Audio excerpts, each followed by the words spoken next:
actually, is the 10th anniversary of Women's Leadership Exchange. WLE has held over 81 conferences with 25,000 women attending Women's Leadership Exchange across the United States.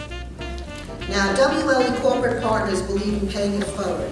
That's why Constant Contact and MetLife are hosting today's conference. Your job today is to meet at least 3 women whom you can help succeed in their businesses.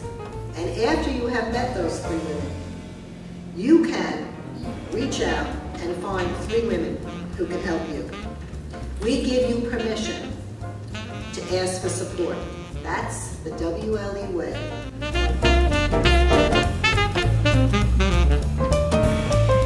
You know, because I had my injury, I have a very different perspective. And it's probably why I ran for Congress the first time and why I'm doing it now, because I'm so much more fearless now. But because I was injured, for me every day is measured against that one day.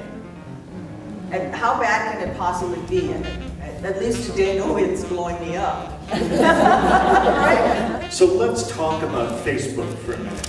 Facebook has more than 845 million active users, and 483 million of those people are on Facebook every day. Does that seem like a good place for your business or your organization to be?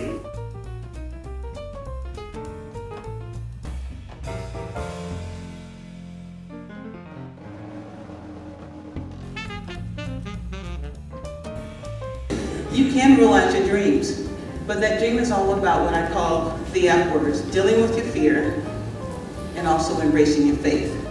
You must start one place, and that's with belief. But if you doubt that belief, you're going to shake that dream from being realized. Because if you want your life to change, you must do something different tomorrow. I came out of college and I went to work for a Wall Street firm in New York called Smith Barney. And when I was being interviewed, they looked me in the eye and they said, if you were to be hired, you would be the first black woman to ever be hired on a professional level. And I said, ever? And they said, ever. And so, you know, you graduate from college, you feel good about yourself. I'm like, what's the big deal? Racism, sexism, what does that mean? Well, I learned what it meant. What I did learn is, and I think women fall into this sometimes, we take things very personally. And I didn't take it personally, and I wasn't going to allow them to define who I am. And so, as my father taught me, an uneducated black man from rural Mississippi who came to Chicago to pursue the American dream, just work hard. And as an entrepreneur, we don't understand the word no. And to me, no means maybe, and then maybe means yes. So as I look back, you know, for me, it was a significant move in my life to say yes to that job. And today, you know, it's my passion, both personally and professionally. And I'm loving it every day. I'm loving it. I'm loving it.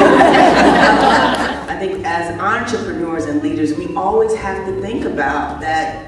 We don't want to think about it, and I certainly don't think about it every day, but that if you get hit by the bus thing, you know, what's going to happen? So, and since I talk to my clients about their succession plans and the need to have successors, I'm delighted to be able to have a successor for my search business.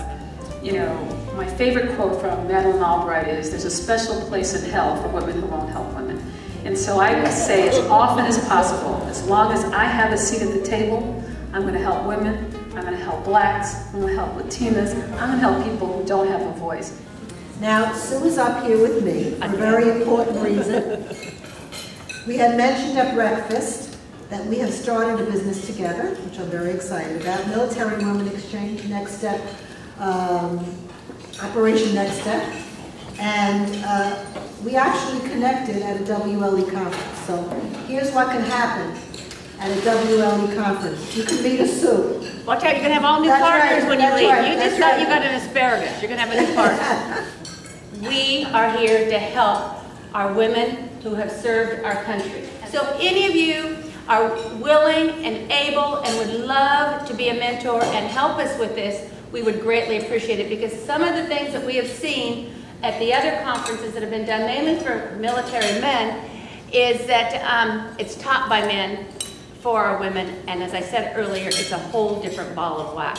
So we need mentors, we need help, we need to really get this kicked off the ground and make it a success that all of us in this room can do. I mean, innovation is the key to growth in any company, and you have to keep innovating. So we'll take baby steps rather than giant steps. You don't bite off more than you can chew in this economy, and just keep pushing forward in smaller, more step change ways. It's also a good way to keep your company in the news and relevant and in front of people. When you sit back and you wait, there's always some small competitor that's going to come at you and nip at your heels while you're sitting there thinking you're being safe. You could be losing a competitive edge.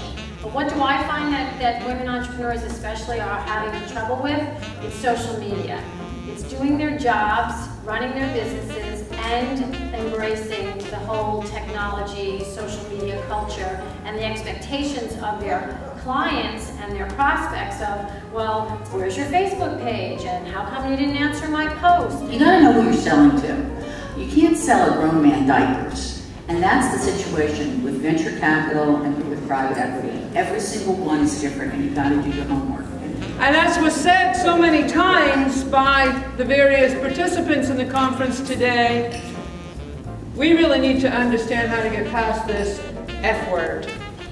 Because that's the one thing that's keeping you back from changing your mindset and really claiming the power. Now, I heard somebody say this morning about leadership. We are all leaders, every single one of us. We are examples of what can be done. So today we're going to talk about what's luck got to do with it. Anybody here feel lucky? You all feel like you are lucky? A couple of people feel lucky? All right, well, we'll talk about what that means based on some lessons from Lucky by Design, the book I wrote. And we'll also talk about setting SMART goals, because that is really the key to getting lucky. And a lot of people talk about goals today, so it makes it an easier introduction.